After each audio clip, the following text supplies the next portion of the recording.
Destination Bien-être, c'est maintenant sur Radio Grand Lac. Départ imminent avec Anaïs. Bonjour à tous et à toutes, j'espère que vous allez bien. Je suis ravie de vous retrouver aujourd'hui pour votre émission 100% bien-être. C'est Destination Bien-être. Aujourd'hui, c'est un peu la rentrée finalement, la rentrée aussi pour Destination Bien-être et c'est la rentrée pour vous tous. J'espère que ça s'est bien passé pour vous, que vous avez pris vos repères, peut-être avec les enfants. Là, c'est la semaine... On est enfin sur la vraie semaine de reprise, donc on prend les repères, on regarde les activités auxquelles on va pouvoir inscrire nos enfants, reprendre le rythme le soir, le sommeil, les repas, toute cette petite organisation. Et ça ne se fait pas toujours sans stress et sans beaucoup d'émotions. Et c'est l'objectif aujourd'hui de cette émission. J'ai le plaisir de recevoir Nadège Fonini. Bonjour Nadège. Bonjour Anaïs, merci de me recevoir. Avec plaisir Nadège, tu es naturopathe aussi. On s'est déjà rencontrés dans cette émission. Aujourd'hui, je t'ai invité vraiment pour qu'on puisse évoquer ensemble l'accompagnement et la gestion de comment gérer au mieux cette rentrée. Et on a évoqué beaucoup ensemble, c'est un peu comme la nouvelle année. C'est un peu comme en janvier, on remet en place des bonnes résolutions, on remet en place un peu un rythme, certaines routines. Et je trouvais vraiment important d'évoquer aux auditeurs aujourd'hui les routines aussi bien d'hygiène de vie, d'alimentation, de sommeil, d'activité physique. Vous redonnez les clés un peu de prendre soin de vous pour la rentrée après l'été qui a peut-être été mouvementé avec plus d'activités, un rythme un peu plus saccadé, un sommeil plus ou moins réparateur, une alimentation qui est pas toujours appropriée à notre physiologie. Mais en même temps, l'été, c'est un moment aussi où on vient se revitaliser, puisqu'on passe plus de temps dehors, on profite de la vitamine D, parfois on dort mieux, on bénéficie aussi de tous les fruits et légumes d'été, ça nous plaît en tant que naturopathe. Donc voilà, avec Nadège, aujourd'hui, dans cette émission, on va vous parler de quelques règles de base que vous pouvez peut-être, dans vos bonnes résolutions, réintégrer ou intégrer de nouveau. Peut-être que vous les avez perdus de vue. Donc, c'était vraiment l'idée de faire un petit récapitulatif pour vous accompagner physiquement, mais aussi émotionnellement. Puisqu'il y a beaucoup d'émotions en cette rentrée. Souvent, c'est la charge émotionnelle, en tant que parent, elle est forte en tant qu'adulte. Et même si on n'a pas d'enfant, parfois, on sent quand même que c'est la rentrée au sein de l'entreprise, de nos activités. Il y a tout qui reprend. Donc, on va vous parler de tout ça aujourd'hui. Oui, c'est sûr que c'est une période qui bouscule pas mal, cette intersaison. On change de rythme, tu l'as dit, à la rentrée scolaire, même pour les adultes. Ça peut aussi nous rappeler, on en parlait toutes les deux, nos rentrées d'enfance. Donc, on parle beaucoup de détox quand on parle de l'automne, mais il y a aussi énormément de choses qui reviennent en cabinet par rapport aux émotions. Et toi et moi, on est passionnés de ce sujet-là, avec différents outils. On travaille bien sûr en tant que naturopathe avec les fleurs de Bach, mais il y a aussi le psychogestionnel, dans ton cas, l'olfactothérapie, des choses qui peuvent vraiment permettre d'apaiser l'émotionnel. On avait envie de profiter de cette émission pour vous interroger et pour que vous puissiez vous interroger aussi sur cette notion d'émotionnel, les ressentis que vous avez en ce moment. Ça peut être une période qui est compliquée parce que la lumière, elle baisse, parce qu'on reprend des activités un petit peu différentes, un peu plus en intérieur aussi. Bon, pour l'instant, on a de la chance, profiter du soleil comme on a pu le faire à midi toutes les deux. Mais voilà, il y a sûrement des émotions qui sont un petit peu différentes par rapport à l'été qui vous traverse. Est-ce que vous faites le lien avec ces rentrées d'enfance ou pas? Est-ce que pour vous, c'est une période charnière où on peut installer des nouvelles choses en hygiène de vie? Parfois, c'est plus facile même qu'en début janvier. C'est recommencer une nouvelle page, en fait. Donc prêtez attention un petit peu à nos émotions et à ce qu'on peut mettre en place pour une santé qui soit physique, mais aussi émotionnelle. Ça, c'est important. Bien sûr. Puisque, en effet, comme tu disais, toutes les deux, on s'est beaucoup intéressé à l'aspect émotionnel par le biais de la naturopathie, puisque quand on fait un bilan en naturopathie, on reçoit la personne et il y a un bilan, vraiment, le bilan, il comprend l'aspect physique, mais aussi émotionnel. Et rapidement, ça fait quelques années qu'on a installé toutes les deux, on a constaté très rapidement dans nos pratiques que il y a des désordres fonctionnels liés parfois à notre hygiène de vie qui est pas adaptée, à nos particularités, notre singularité, mais aussi beaucoup à nos émotions, à ce qu'on a pu accuser un peu, encaisser dans nos vies, à ce qu'on a pu gérer ou non dans notre enfance. Et on trouvait propice aujourd'hui de parler des accompagnements émotionnels qu'on propose, puisque moi, par exemple, avec le psychogestionnel, puisque c'est l'outil que je connais bien, tu vas nous parler après d'Olfacto, Nadège, mais en psychogestionnel, on parle beaucoup de guérison de l'enfant intérieur. Et dans la guérison de l'enfant intérieur, il y a cette notion de finalement, comment s'est passée l'enfance, à quelle peur, quel stress, quelles émotions on a été confrontés. Et c'est vraiment de comprendre, de conscientiser que comme on est aujourd'hui adulte, on est en capacité d'aller guérir par la visualisation, la connexion au corps, d'aller guérir ces parties de nous, toujours présentes en nous, parce qu'on a tous les âges en mémoire dans notre corps, présentes en nous, d'aller guérir ces parties de nous qui ont été... peut-être qu'émotionnellement c'était difficile, et en cette rentrée on peut le revivre consciemment ou inconsciemment, et l'idée c'était de vous mettre en lumière peut-être que c'est inconscient chez vous, peut-être que vous vous posez la question mais pourquoi finalement je me sens comme ça émotionnellement, ou vous pouvez observer que d'emmener vos enfants à l'école ou le soir, la gestion du sommeil émotionnellement ça génère quelque chose qui est pas toujours gérable pour vous. Et de simplement vous interroger, vous amener à vous interroger de comment c'était pour vous quand vous étiez petit, comment se passaient vos rentrées, comment vos parents géraient la rentrée, puisque il y a aussi tout ça, en fait, ce qu'on nous transmet.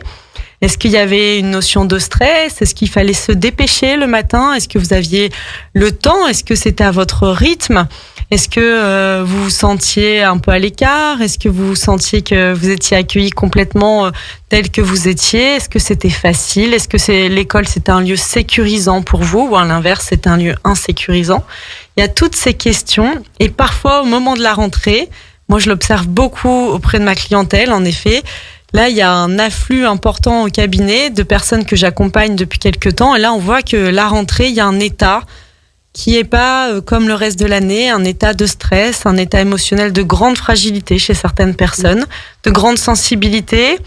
Et c'est important que ça soit pris en charge, que ce soit entendu, écouté, et que vous l'entendiez aussi aujourd'hui lors de cette émission que c'est pas anormal, tout est ok, et que peut-être il y a des choses qui ont besoin de sortir pour vous en libérer et puis pouvoir vivre les rentrées prochaines ou celles-ci, les semaines à venir de façon plus sereine. Tout à fait. Ça joue aussi dans la santé. C'est beaucoup pris en compte dans l'accompagnement en naturopathie. Moi, comme beaucoup de naturopathes, je pratique les fleurs de Bach. Donc ça s'adresse aux émotions du présent. On va identifier nos émotions. Identifier, c'est important, hein. C'est comme prendre, par exemple, 2 petites minutes dans la journée pour se faire une petite météo intérieure. Comment je me sens, comment je peux répondre. De plus en plus, plus on fait ça, en fait, plus on va prendre l'habitude de s'écouter. S'écouter, c'est pas forcément quelque chose qui est inné chez tout le monde, hein. C'est même pas toujours évident. On a plutôt été élevé à l'inverse. Ça commence à changer, je trouve, dans les nouvelles générations, et ça, c'est chouette. On parle beaucoup aux enfants. Et puis, quand tu dis s'écouter, ça a plutôt un aspect péjoratif aussi. Oui, c'est quand ça. Quand on dit à quelqu'un, tu t'écoutes beaucoup. Oui, c'est ça. Alors, nous, on est en train d'apprendre l'inverse aux gens qu'on accompagne, et à nous-mêmes, hein, parfois. Souvent. Et du coup, les fleurs de Bach, ça permet d'identifier ses émotions, de repartir avec son petit flacon, des choses qui sont... pour accompagner les émotions présentes. Moi, dans cette problématique-là, par contre, j'avais souvent, comme toi, un petit peu par rapport au psychogestionnel, l'impression que par contre on répétait un peu les blessures du passé, et que en refaisant les fleurs de Bach, il y avait effectivement des fleurs de type, des choses qui revenaient, parce qu'en fait il y a des blessures qui sont inscrites depuis l'enfance, depuis longtemps, y compris des choses qu'on conscientise pas bien et dont éventuellement on se rappelle pas. Bien sûr. Donc l'olfactothérapie, moi ça m'a permis, donc je me forme avec Gilles Fournil, donc qui est le fondateur de la méthode, de m'adresser aux émotions du passé, justement, aux traumas, aux nœuds émotionnels qui sont dans le corps. Et c'est un petit peu l'inverse de la démarche en fleurs de Bach, parce que là, c'est vraiment redonner au corps sa pleine puissance.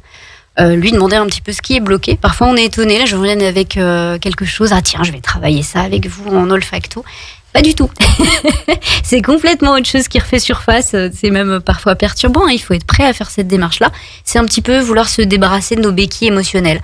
Elles ont servi un temps, on n'en a plus besoin parfois et le corps, il sait quand il en a plus besoin.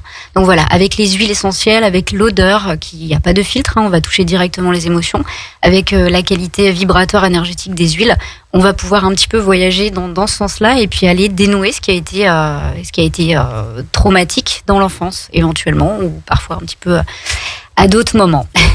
C'est une autre démarche, plus pour le passé. Donc dans ce que tu dis, dans l'olfacto, on vient vraiment faire appel à une certaine mémoire du corps, tout comme on le fait d'ailleurs en psychogestionnel.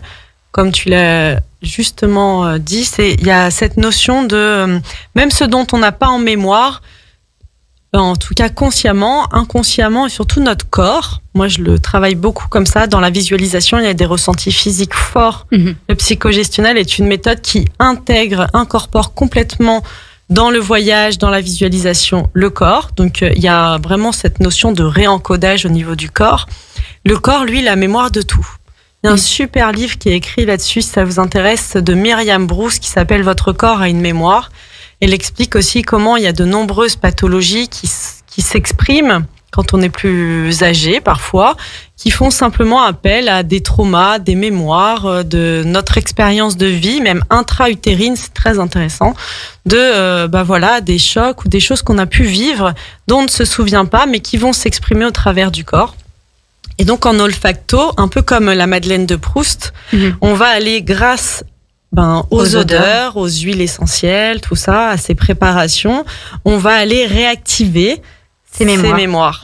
Qui sont inscrites dans le corps, effectivement. Donc c'est en ça que ça peut être intéressant d'aller travailler. En effet, donc les fleurs de bac, il y en a quelques-unes qu'on peut peut-être vous citer, qui peuvent vous aider. Bon, moi, celle que je préfère, je trouve que c'est le mélange de la rentrée, c'est le rescue.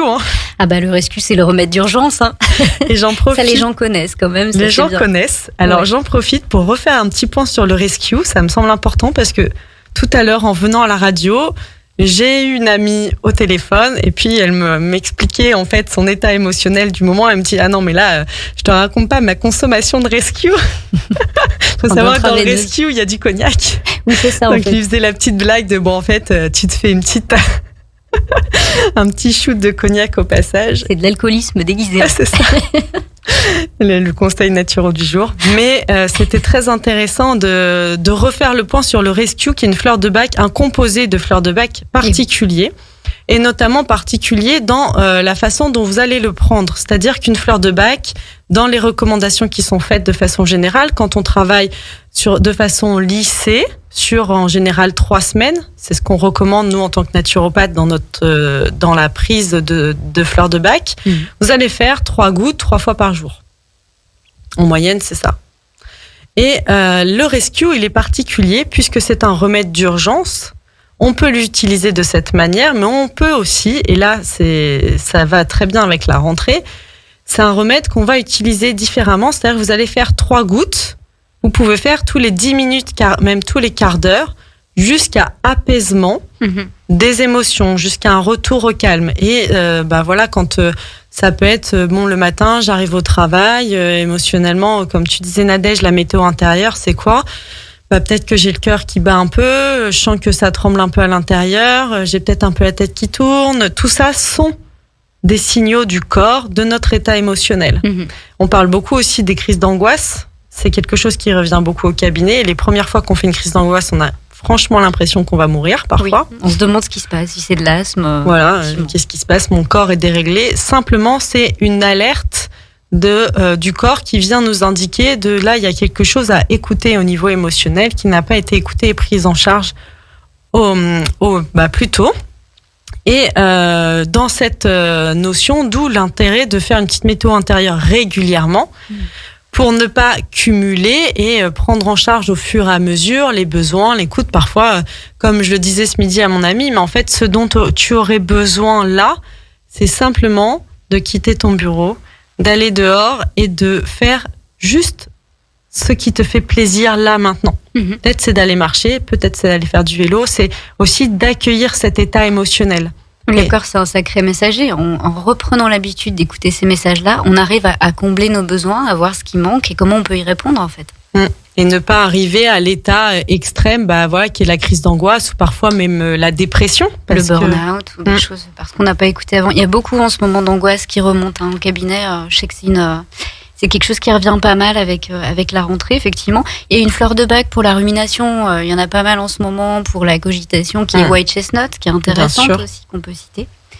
Pour les gens qui sont pas au présent, mais qui vont vraiment ruminer, un petit peu tourner dans leur tête le petit hamster. Le petit vélo dans la tête. Ouais, c'est ça. Moi, j'aime beaucoup aussi, tu vois, en fleur de bac, il y a White Chestnut. En effet, il y a aussi la plante Eschscholzia ou Pavot californien, que vous pouvez trouver aussi assez facilement et qui est vraiment la plante du petit vélo dans la tête qui va apaiser en association avec la valériane. Parfois, ça fait des petites, même en tisane, qui vont vraiment vous aider.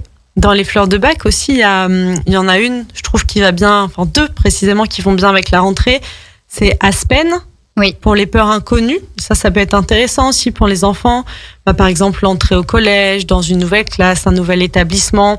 Finalement, quand on vient poser la question à l'enfant, qu'est-ce qui vient créer la peur, l'angoisse, c'est l'inconnu. Il sait pas toujours. Oui, c'est sûr. C'est plutôt des angoisses, en fait. On ne sait pas forcément à quoi répond la peur. Et après, dans les angoisses plutôt ou les peurs connues, Mimulus, qui est la fleur de bac, où là, on sait identifier la peur. C'est la peur je sais pas, moi par exemple, ma fille de 4 ans, elle m'a verbalisé, c'était la peur de rester à la garderie le soir, ou il y a des petites choses comme ça. Donc, c'est vraiment d'être à l'écoute. Et aussi, pour vous, pour toute la famille, finalement, ces petites fleurs de bac. Oui, c'est sûr.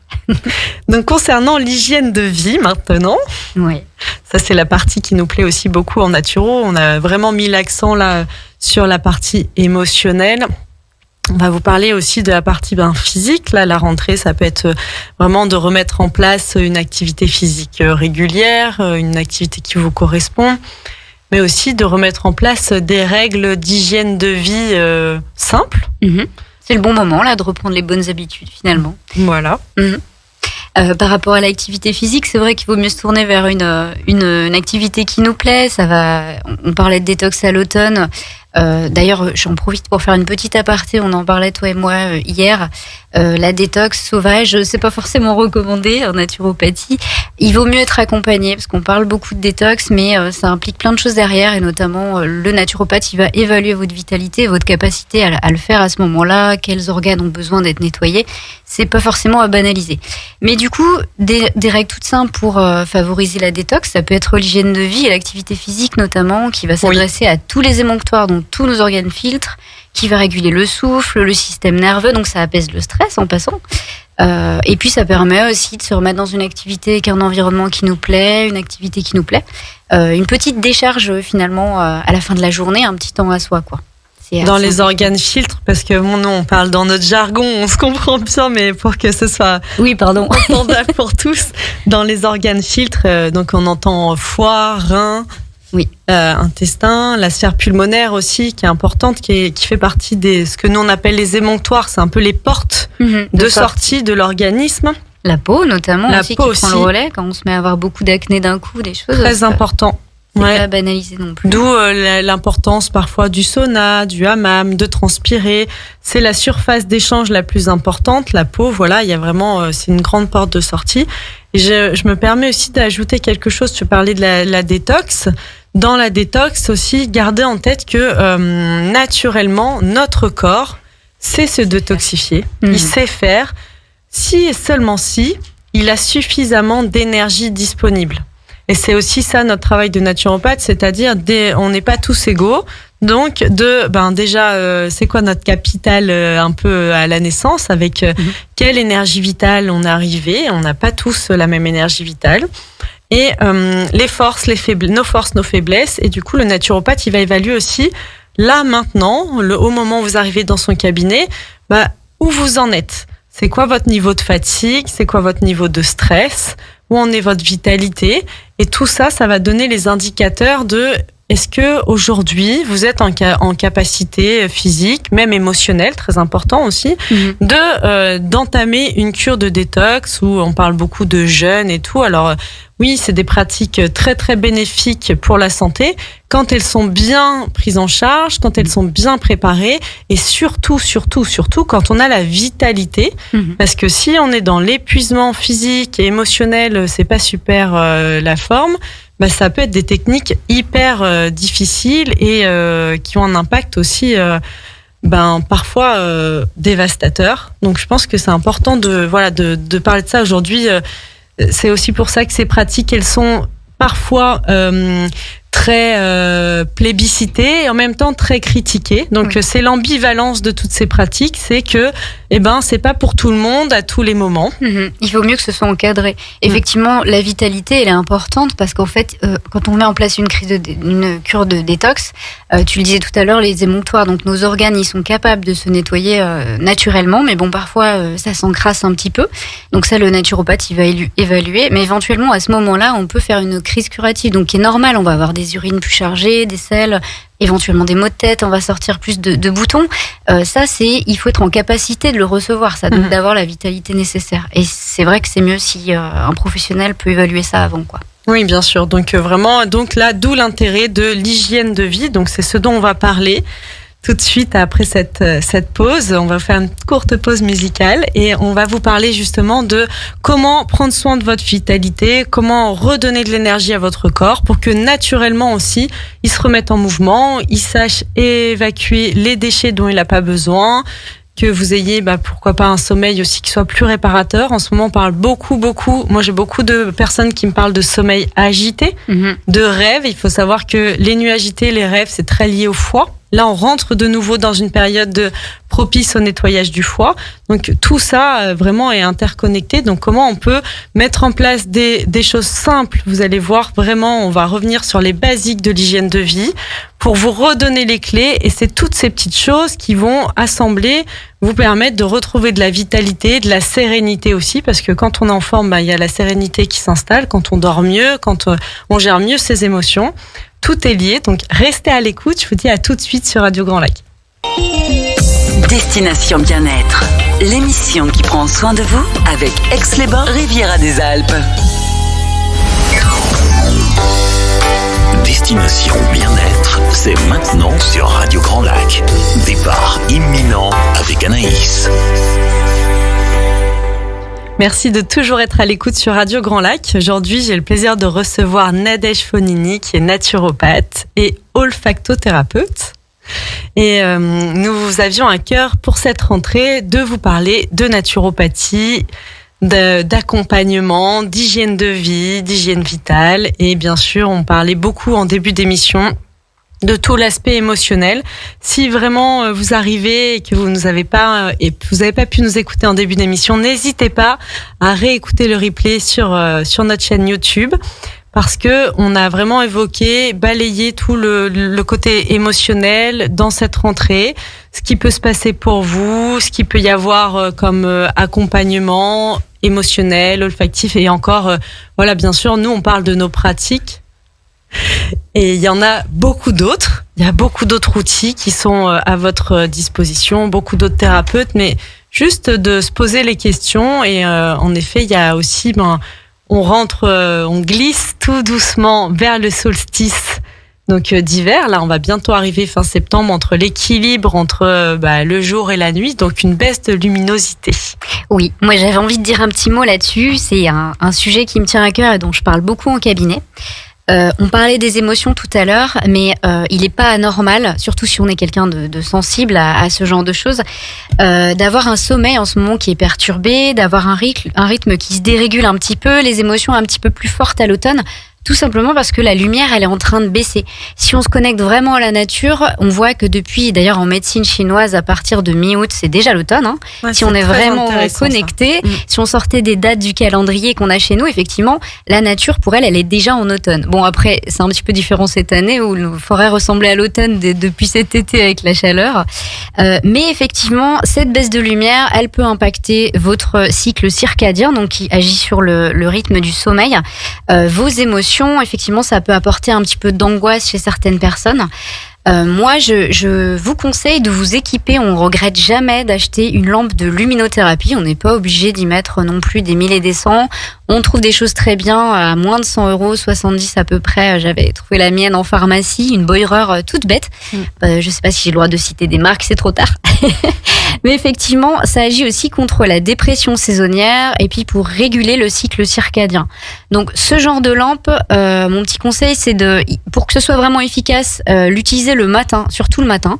Parce que après, sinon, vous allez déréguler. Effectivement, si vous l'utilisez le soir, ça va pas avoir un grand intérêt. Donc, vous la posez, une petite lampe portable devant votre petit déjeuner. Il faut absolument, par contre, qu'elle ait minimum 10 000 lux pour être efficace. Voilà, vous n'êtes pas obligé de la regarder en face, vous déjeunez devant. Donc c'est surtout le matin et après voilà, par rapport à la baisse de lumière, il y a des choses qui impactent aussi. On a aussi beaucoup moins de vitamine D qui va se fixer l'hiver. C'est toujours intéressant de faire une cure, mais pareil, il vaut mieux voir quelles formes sont assimilables et puis les bons dosages pour vous. Il vaut mieux être accompagné même par rapport à ça. Oui, et puis sinon, ne pas hésiter en pharmacie, ils peuvent vous conseiller. Oui, les pharmaciens, ils sont vraiment habilités à conseiller sur la vitamine D, quel type de vitamine D. Oui. Et puis, tu parlais de ces petites lampes là. Moi, je me suis renseignée auprès d'un pharmacien qui m'a dit que c'était pas du tout problématique. C'est un produit que vous pouvez commander en pharmacie facilement. Ils vous feront la commande s'ils en ont pas en stock, puisque c'est pas des produits qui sont toujours disponible en stock. Souvent une commande, ouais. Mais on regrette jamais, parce que quelqu'un qui aurait de la dépression saisonnière ou des problèmes de sommeil, vraiment, les automnes-hivers sont différents, quoi, sont facilités. Les réveils sont moins violents. Il y a vraiment quelque chose qui se recale. Parce que certaines personnes sont plus sensibles que d'autres, effectivement, à la baisse de lumière. Ça peut même agir sur le moral, effectivement. Ouais, je pense que finalement, on l'est tous. Parfois, on l'identifie plus ou moins. On sait pas forcément que c'est ça, ouais, voilà. Mais ça change la vie quand même. Donc, dans les petites choses aussi que vous pouvez mettre en place, il y a toujours cette notion d'eau. Oui, l'hydrologie. On aime. On adore. C'est la base, c'est facile. On parlait tout de suite, là, hors antenne, du nettoyage, éventuellement, de ce côté détox. Moi, je pense que déjà, de boire 1,5 litre d'eau, pas trop minéralisée et en dehors des repas, déjà, c'est quelque chose qui est très puissant et qui aide à redonner, à nettoyer, drainer, charrier les déchets du corps. Il y a aussi le chaud. On parlait tout à l'heure pour la peau, le sauna, le hammam, mais moi, mon conseil et ce que je préfère, et j'en ai un peu partout dans ma maison finalement maintenant, c'est la bouillotte. La bouillotte chaude sur le foie. Je vous rappelle que le foie, il est sous vos côtes à droite. C'est bien de le redire. Effectivement, la bouillotte et l'eau, en fait, l'hydrologie, ça va être des manières très simples et naturelles, sans aller tout de suite sur des plantes qui peuvent avoir certaines contre-indications. C'est pour ça que c'est plus intéressant de se faire accompagner. Ne serait-ce que par l'eau, avoir une eau qui est pas trop chargée. En plus, chez nous, quand même, on boit pas mal de calcaire, donc qui charge moins nos organes filtres dont on parlait tout à l'heure. Et puis la petite bouillotte sur le digestif, 10 à 15 minutes le soir. Je crois qu'on a la même maison, plusieurs bouillottes chez nous. Ça aide les contractures musculaires, mais ça aide aussi en fait nos organes pour fonctionner. Ils ont besoin de chaleur. Si on leur apporte, naturellement, on va accélérer un petit peu ces phénomènes de détox et de nettoyage, parce qu'on va apporter la chaleur, le corps a moins besoin de fournir d'énergie, ça va aller plus vite en fait. Donc c'est toujours intéressant de le mettre, mais 10 minutes, pas plus, ça suffit en général. Et oui, on parlait de l'automne, donc le moment pour le foie, un peu la période de foie du nouveau. Tout à l'heure, juste avant la pause, on évoquait le sommeil. Donc, quand vous avez des problèmes, par exemple, de sommeil, d'endormissement, mais aussi que votre sommeil est très agité, qu'il y a beaucoup de rêves, pensez au foie. Et au niveau de la chaleur, il faut savoir que le foie, c'est l'organe du corps qui a le besoin de plus de chaleur. Donc, la chaleur que vous allez apporter grâce à cette bouillotte, c'est la chaleur que votre foie n'aura pas à produire. Et du coup, c'est une énergie qui va pouvoir conserver et mettre à contribution pour sa régénération le soir. Et oui. Donc ça me donne envie de rebondir aussi sur l'alimentation un peu idéale du soir, par exemple. Oui, après, juste une petite parenthèse sur le sommeil. Moi, c'est un sujet qui revient beaucoup en ce moment, avec le changement de rythme, la baisse de lumière, tout ça. On l'a évoqué un petit peu. On peut c'est peut-être le moment aussi de remettre en place certaines petites routines pour favoriser ce sommeil. On voit beaucoup en ce moment d'insomnie. Justement, il y a aussi les petits réveils à 3h du matin, hein, typiquement, là, c'est le foie. On peut reprendre les petites habitudes. Ça va être les vôtres, hein, la routine de prendre un petit livre avant de vous coucher, éviter peut-être les lumières des écrans trop avant de se coucher. Faire une sieste dans la journée aussi pour ceux qui ressentent le besoin, hein, qui ont un digestif qui va fatiguer après le repas du midi. Longtemps, les médecins du sommeil ont un petit peu parlé de la rétention de sommeil et prenaient pas forcément la sieste. On est en train de revenir sur ces notions-là et au contraire de s'apercevoir qu'on n'a pas tous le même rythme, pas tous le même sommeil et le même chronotype par rapport à ça. Et que si on est fatigué et qu'on a l'occasion et la possibilité de le faire après une petite pause dans la journée, c'est bien de pouvoir faire cette pause-là. Installer une routine aussi. Alors ça peut être, je sais pas moi, la musique douce à diffuser avant de se coucher, quelques petites huiles essentielles relaxantes, la lavande, des choses qui nous apaisent en fait, qui font du bien. Ce que tu dis, c'est intéressant sur le sommeil et la sieste, puisque chez les bébés, typiquement, on dit que le sommeil appelle le sommeil. Oui. C'est-à-dire qu'un enfant à qui on va faire manquer la sieste, on pourrait dire il va mieux dormir le soir, et c'est tout l'inverse qui se produit. Et je pense en effet que chez nous aussi, les adultes, et on en a tous fait l'expérience à un moment ou à un autre, j'ai été fatiguée toute la journée, j'ai un peu lutté, peut-être que j'ai consommé en plus des excitants. Pour tenir, pour fonctionner en fait. Hein. Le café, le thé, le sucre aussi, le chocolat, tout ça. Et le soir, j'ai des difficultés à trouver le sommeil. Et oui, on tient en tension nerveuse, on va pas forcément s'endormir mieux. Et c'est même un cercle vicieux. Il y a des gens qui vont passer beaucoup de nuits comme ça sans sommeil et qui vont se priver de petits temps où ils pourraient se reposer. Donc soit une sieste, soit parfois... On peut aussi mettre son cerveau dans un état de relaxation, hein. Faire une petite relaxation, ça met en onde alpha, ça tout de suite ça va nous poser un petit peu, faire un petit temps de méditation. Ça sert à rien de lutter effectivement. Chez les enfants, c'est criant, on voit vraiment que c'est pas efficace de les priver de sommeil pour qu'ils dorment mieux le soir, quoi.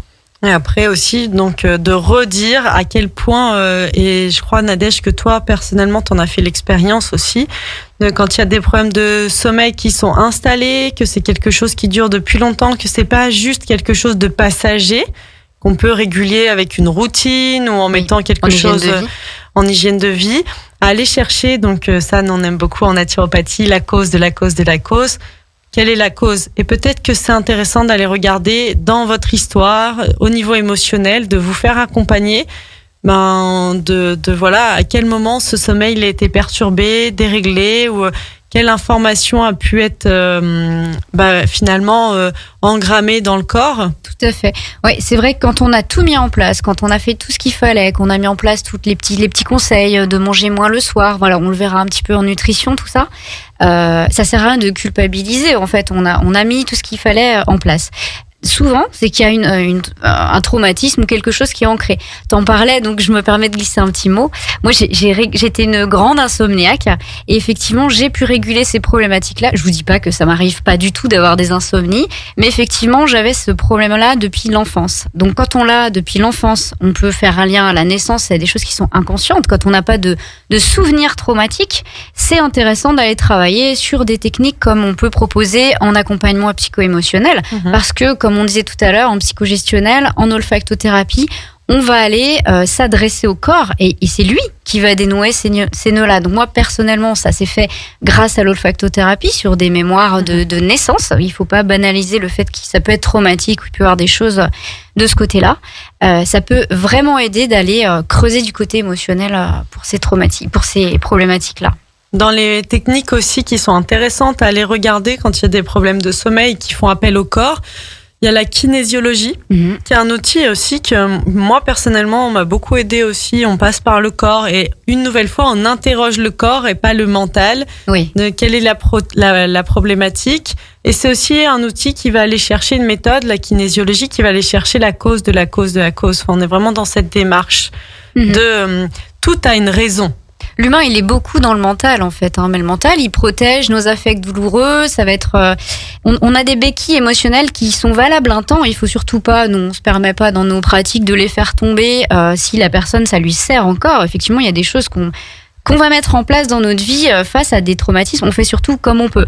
C'est des mécanismes aussi de protection défense, et de survie. Oui, tout à fait. Mais parfois, on sent qu'on pourrait s'en débarrasser. Là, c'est le moment d'aller consulter, de voir ce qu'on peut faire par rapport au niveau émotionnel ou traumatique éventuellement. Donc pour la partie hygiène de vie, quand même, venons-en au fait. Oui. L'émission et le temps avancent. Alors on va faire un petit rappel. Donc on évoquait l'eau, bien sûr, très important. L'activité physique. Des activités qui vous font du bien émotionnellement, physiquement. S'il peut y avoir un peu de transpiration, c'est important aussi. Vraiment, voilà. Le détox de cette façon-là. J'ai une petite parenthèse sur le brossage à sec, moi que je trouve très intéressant après l'été. Alors c'est intéressant pour. Il faut pas du tout penser que ça va faire partir le bronzage. Ça permet d'entretenir la peau et c'est une forme de détox aussi parce qu'on va aller enlever toutes ces petites cellules mortes et favoriser la circulation lymphatique. Donc de brosser avec une brosse spéciale en direction du cœur, on peut faire ça avant de prendre sa douche. Si on a une peau très sèche derrière, c'est bien quand même de l'hydrater ou de la nourrir, mais c'est valable aussi pour les peaux sèches. Moi, je le fais et au contraire, j'ai plutôt une peau qui va mieux et avec des cellules mortes qui s'illuminent. C'est toujours bien après l'été de s'occuper de ça et de relancer cette circulation, y compris lymphatique. Oui, et en plus, moi aussi, j'adore le brossage à sec. C'est quelque chose que je pratique beaucoup et j'en ressens vraiment des bienfaits. Il y a aussi cette notion, je trouve, qui est importante au niveau du système nerveux, de détente. C'est comme un moment où on s'octroie aussi un soin. Il y a un micro-massage. En effet, il y a cette notion de massage un peu lymphatique. Et tu parlais de la notion de peau sèche. Moi, j'ai observé, alors je pense qu'il y a une distinction parfois, on a l'impression qu'on a la peau sèche, mais c'est les peaux mortes qu'on voit, c'est blanc. Voilà, c'est blanc, on se dit, j'ai la peau sèche, et en fait, en brossage, ça part. Elles partent, ouais. La peau est beaucoup plus jolie, beaucoup plus, on dirait qu'elle est hydratée, tout simplement. En fait. Ouais. Et il y a cette, aussi dans l'hydratation, donc penser la peau, c'est beaucoup par l'intérieur. Alors aujourd'hui, on nous vend beaucoup de cosmétiques. Il y a beaucoup de produits pour tout finalement, la cellulite, le machin. Enfin voilà, c'est pensez que n'oubliez pas que la peau c'est la première surface d'échange et d'absorption. Donc ce que vous mettez sur votre peau, vous le consommez. C'est comme si vous l'ingériez. Donc est-ce que la crème que vous utilisez actuellement, vous seriez en capacité de l'avaler? Et ça, c'est important parce que je trouve que on parle beaucoup aujourd'hui et c'est vraiment nécessaire d'en parler des perturbateurs endocriniens, de tout ce qu'on ingère. Surtout nous les femmes, il y a beaucoup de produits qui nous sont proposés sur la peau, sur nos vêtements aussi, sur les serviettes hygiéniques. Dans les teintures qu'on se fait sur les cheveux, tout ça, il y a des perturbateurs endocriniens. Notre corps les absorbe et ça vient vraiment dérégler complètement notre organisme et le fonctionnement hormonal. Enfin, c'est un incidence très global. Là, tu me fais plaisir parce que c'est vraiment le sujet de mon mémoire, la slow cosmétique. Et donc, l'idée, effectivement, comme tu le dis, c'est théoriquement, il faudrait pouvoir quasiment mettre sur sa peau que ce qu'on peut ingérer. Et on a tendance à faire attention un petit peu à ce qu'on met dans l'assiette. On se verrait pas ingérer. Oui, et encore, ça dépend. Il y a beaucoup d'ultra transformés, mais il y a la même chose en cosmétique. On peut faire le lien en fait à la cosmétique. Et finalement, ça nous dérangerait de mettre du pétrole dans notre bouche, dans ce qu'on ingère, mais ça nous embête pas d'aller se coller tous les jours sur la peau, alors que ça pénètre des perturbateurs endocriniens, des additifs, beaucoup de choses comme ça, des sulfates qui vont nous agresser de part et d'autre. Finalement, si on veut faire une détox, ce serait bien aussi de faire le ménage de la salle de bain. Parce qu'il y a beaucoup trop de produits, c'est très marketing. Et dans l'idée, en réalité, quand on sort de ça, le minimalisme, c'est toujours bien. Si on avait la bonne huile essentielle qui correspond à notre type de peau ou à nos cheveux, la bonne eau florale et puis les bonnes huiles végétales, ça suffit. Moi, j'adore aussi, tu vois, tu dis, je suis d'accord. Moi, l'huile essentielle qui te correspond et en fonction aussi de ta période de vie. Et oui. Parce que ça change. Moi, je me suis vraiment observée changer, tu vois. L'huile végétale qui va bien. Et il y a aussi, moi, j'adore le gel d'aloe vera. Ah, mais ça, c'est fantastique. Tu vois, qui peut aussi bien faire, qui va bien hydrater, qui peut se mélanger à l'huile végétale et faire ce côté onctueux. Qui sert à tout, en fait. Effectivement, la peau, pour pouvoir, les gens qui me disent on manque d'hydratation, l'aloe, j'ai essayé, vous m'avez dit d'essayer, ça marche pas. En fait, très souvent, on l'applique très mal. La peau, vous pouvez faire le test dans un verre, vous remplissez d'eau, vous mettez un peu d'huile par-dessus, vous faites la même chose dans un deuxième verre où il y a que de l'eau. Celle où il y aura de l'huile, ça va conserver le niveau d'eau. En fait, la peau, pour garder l'hydratation que va apporter l'aloe vera, elle a besoin d'avoir une phase huileuse. Et donc, souvent, quand on applique l'aloe vera, le petit tip, ça va être de mettre un petit peu d'huile, une petite goutte d'huile végétale avec, pour que ça garde l'hydratation. Sinon, l'aloe, il va avoir tendance à faire un effet tenseur, en fait, qui fait plutôt sec. Mais en fait, c'est le même principe que les crèmes dans le commerce. Il y a une phase aqueuse, une phase huileuse. Et c'est comme ça qu'on conserve la nutrition de la peau et de l'hydratation aussi. Et puisqu'on parle de la peau et pour faire le lien avec l'alimentation, donc on a bien sûr parlé d'hydratation. Donc l'eau que vous buvez est très importante. Et pour ce côté aussi, on parle du gras. Pensez au bon gras. Et ça, moi, je passe mon temps à le dire, mais je le répète parce que c'est hyper important. Les oméga 3, notamment les bons acides gras, donc qui sont présents dans les petits poissons, sardines, maquereaux, foie de morue, que vous devez consommer au moins 3 fois par semaine pour avoir votre quantité en oméga 3. Sinon, c'est les huiles comme lin, noix, chanvre et cameline. Et ça, c'est au moins 3 cuillères à soupe par jour dans votre alimentation. Ces huiles, elles ne supportent pas la chaleur, elles doivent être conservées au frais. Et si vous n'avez pas ça dans votre alimentation, en fait, vous êtes carencé en oméga 3 et les oméga 3, c'est eux qui nourrissent, qui vont maintenir cette bonne hydratation, bonne élasticité de la peau. Donc chez nous, les femmes, par exemple, ça revient souvent les vergetures, tout ça. Moi, j'adore dans mon accompagnement la Mama Libré, je m'adresse beaucoup aux femmes enceintes. La première, si on devait donner un seul conseil aux femmes anti-vergeture, plutôt que, alors là, désolé nos amis les pharmaciens pour toutes les crèmes très bien que vous vendez avec bon cœur, mais en fait, pas adapté du tout. En fait, mesdames, consommez des huiles riches en oméga 3 dans votre alimentation et c'est l'assurance. Vous pouvez signer en bas à droite de 0 vergeture en fait. Tout à fait. Et ça, on le dit pas assez. Donc, dans l'alimentation, c'est précieux. Et les oméga 3 sont aussi hyper importants pour donc la peau, le système nerveux, le système hormonal aussi. Très anti-inflammatoire aussi. Il y a beaucoup d'inflammation aujourd'hui dans les maladies. Il y a beaucoup de choses. Exactement. Ça joue sur tout le système, tout l'organisme. Pour les vergetures, juste une petite chose, l'huile de rose musquée, une fois qu'elles sont là, ça aide beaucoup à faire disparaître les cicatrices et puis aussi elle est un petit peu chère, mais très très efficace. C'est vrai. Et on n'est pas obligé d'en mettre une grosse quantité. Non. D'ailleurs, on peut juste appliquer sur la zone concernée.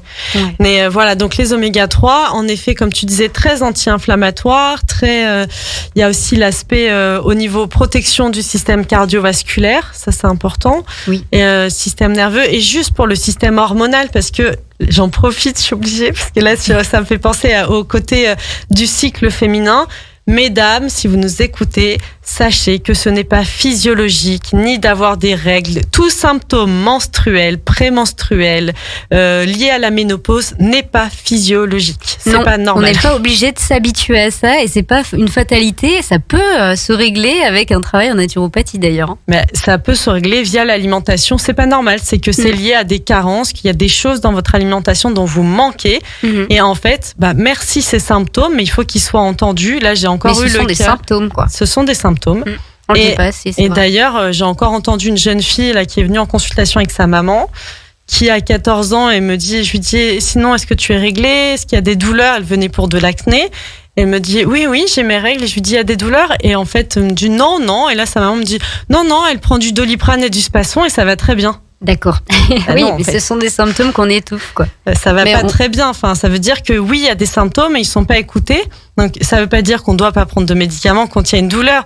C'est juste c'est pas parce qu'on prend un médicament pour ne pas ressentir la douleur que le symptôme n'est pas là. Donc, il faut écouter le corps qui est notre messager. Voilà. Dans les problématiques hormonales, le rôle du foie est très important aussi. Donc c'est vrai qu'on dit souvent que la détox c'est à l'automne, on s'occupe surtout de la détox hépatique. Donc comme on disait tout à l'heure, intéressant surtout quand c'est encadré. Il y a aussi des plantes qui ont des contre-indications, qui peuvent ne pas être prises avec certains de vos traitements médicaux éventuellement. Mais en travaillant sur le foie, on travaille aussi sur l'hormonal. C'est un peu le grand chef d'orchestre. Donc c'est toujours intéressant de faire le point, surtout à cette période-là ou au printemps. Donc pour votre alimentation, donc bien sûr il y a le petit déjeuner. Donc le matin, soyez Voilà, observez déjà si vous avez faim ou pas. Ça, c'est important. Oui. On nous dit beaucoup que c'est le repas le plus important de la journée. Alors, ces principes-là, moi, je trouve qu'ils ont été érigés à des périodes où on était beaucoup moins sédentaire aussi et où les personnes avaient des métiers très physiques. C'est plus le cas aujourd'hui. Votre corps, s'il vous envoie le message qu'il n'a pas faim, c'est qu'il est encore en train de procéder à travailler sur le digestif, éventuellement de la veille. Donc, si par exemple, les gens le matin n'ont pas faim, c'est pas un problème de faire une forme de jeûne intermittent et de pas manger à ce moment-là, quoi. Il faudrait savoir écouter nos besoins. Oui, et bien écouter, c'est-à-dire ne pas avoir faim, c'est ne pas masquer la faim, par exemple, par la consommation de café ou de thé, et qui peuvent venir masquer aussi la sensation de faim, ou aussi le tabac. Donc ça, c'est intéressant aussi. La faim, ouais. Quelqu'un qui enfin voilà, si vous êtes dans cette de dire j'ai pas faim, mais il y a une cigarette ou il y a un café, c'est peut-être pas vraiment qu'il y a un manque d'appétit. Donc d'observer ça, éviter de consommer trop sucré le matin. Ah oui, notre petit déjeuner à la française, il est reconnu dans le monde, mais alors il est trop sucré, hein, ça pose problème. Alors on n'a pas toujours la facilité à passer à un petit peu plus salé, mais sans aller dans quelque chose qu'on travaille beaucoup, on peut aller sur des œufs, du pain complet, des toasts d'avocat. Je sais pas si toi tu as des petites remises, des petites recettes. Il y a aussi toutes les purées d'oléagineux, les purées d'amandes, de noisettes, qui sont parfois un bon intermédiaire entre le salé et le sucré, puisqu'il n'y a pas de sucre ajouté.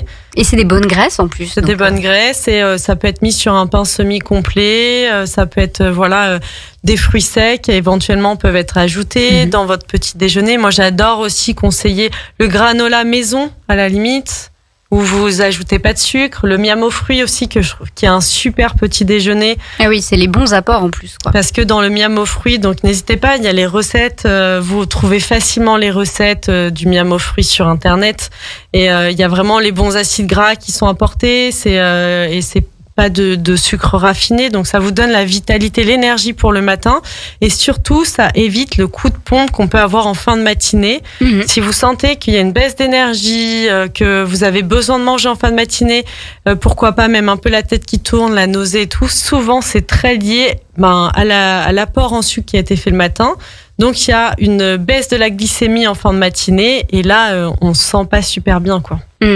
Si on voulait respecter vraiment les besoins de notre corps et puis favoriser le fait que la sérotonine se déclenche plus tard, donc dans la journée, et favorise notre sommeil aussi, en fait, on mangerait pas sucré le matin. Après, c'est vrai qu'il y a des habitudes qui sont culturelles aussi, mais on peut essayer de mettre en place ces petites habitudes-là.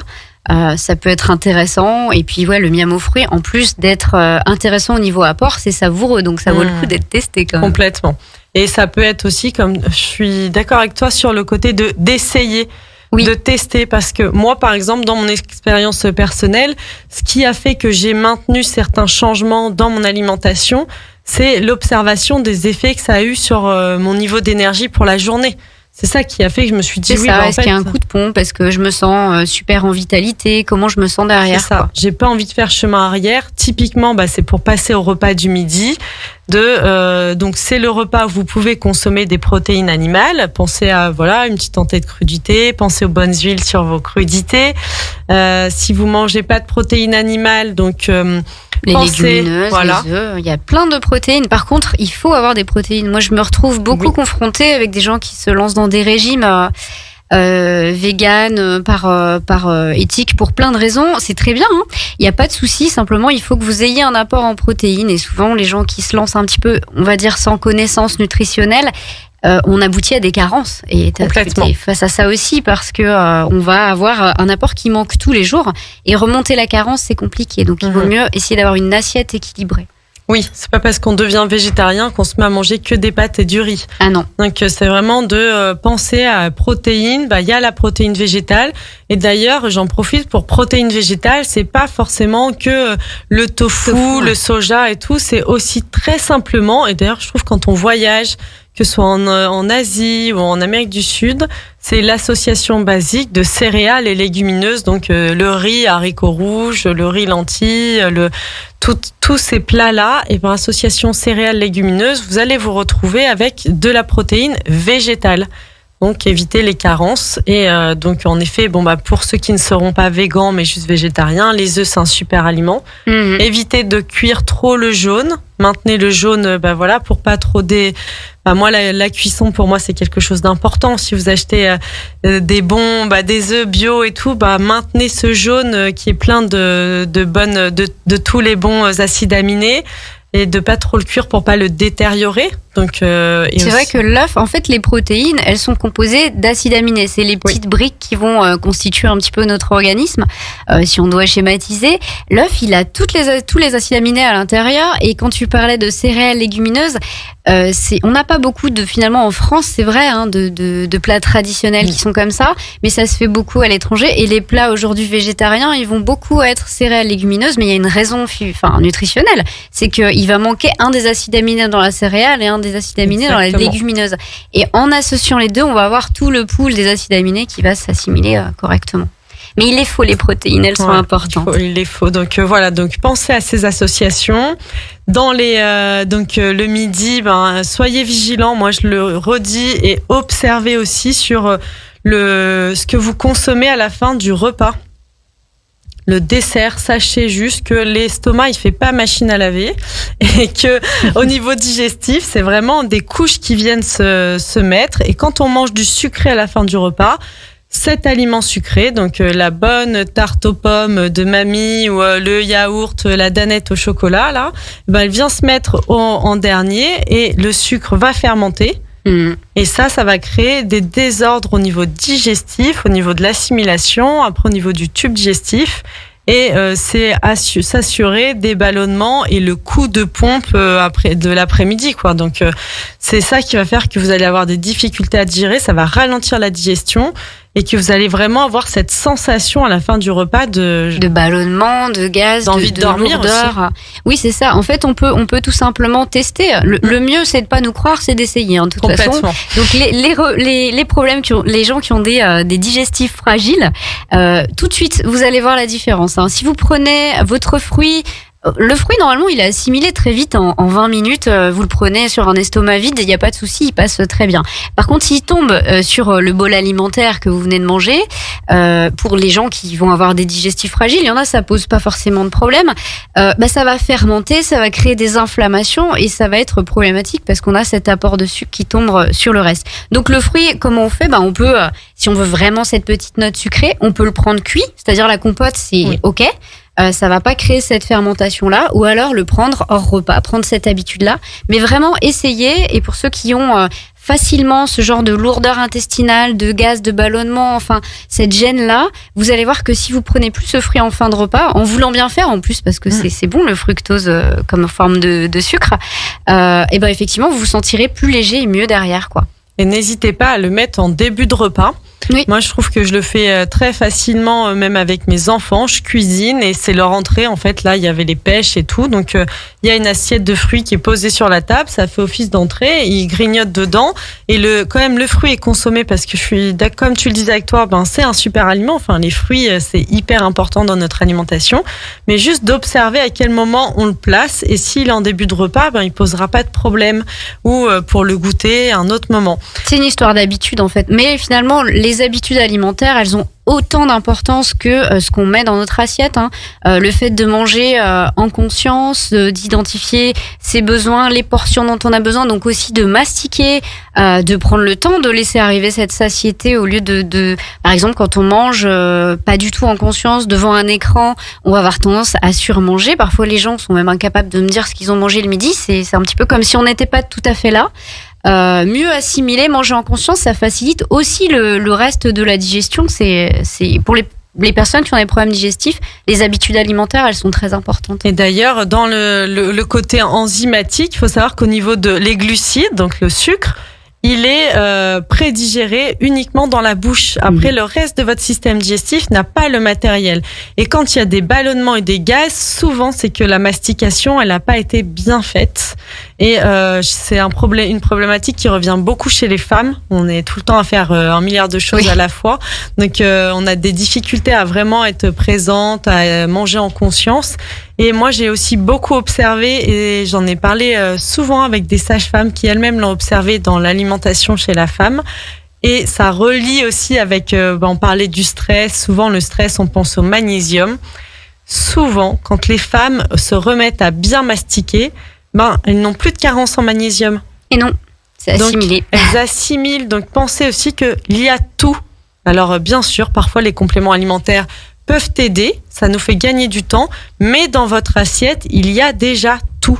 Si c'est bien consommé, que vous mastiquez bien, vous l'assimilez bien, tout est disponible pour qu'on aille bien. On n'est pas obligé de se complémenter à longueur d'année, d'avoir cette notion de mastication et de notre assiette, la constitution de notre assiette. L'assiette, c'est la santé en fait. C'est notre carburant premier, l'alimentation. Ah bah oui, que ton aliment soit ton médicament, c'est complètement vrai. Si on met en place déjà une bonne nutrition, alors bonne nutrition, ça veut tout et rien dire parce qu'effectivement, selon les problématiques de santé qu'on va avoir, et ça, votre naturopathe en bilan, il l'observe, on va pas avoir la même nutrition pour une personne ou une autre. Il y a des bases comme ça. Après, il y a des choses qu'il faut aussi adapter à vos besoins. Il faut vraiment répondre à vos besoins personnels. C'est important. Et puis en fonction de l'âge, moi je parle beaucoup, tu sais, moi mon public phare, ce sont les femmes. Donc dans l'accompagnement, il y a beaucoup la femme enceinte, la femme allaitante, la femme qui est en postpartum, qui est en préménopause. Son alimentation, elle a besoin d'être adaptée.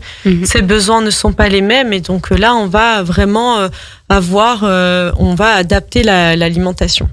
Tout à fait. Moi, j'en profite parce que c'est la rentrée pour dire que effectivement, on a un rythme qui s'accélère un petit peu, notamment les femmes avec de la charge mentale beaucoup. C'est peut-être le moment aussi de remettre un petit peu d'organisation là-dedans aussi pour vous faciliter la vie, pour avoir une bonne nutrition. Peut-être c'est de cuisiner un petit peu plus parfois le soir et puis de congeler une partie pour un jour où vous avez moins le temps, pour pouvoir emmener vos restes aussi et avoir une assiette qui soit pas un sandwich mais une bonne assiette équilibrée.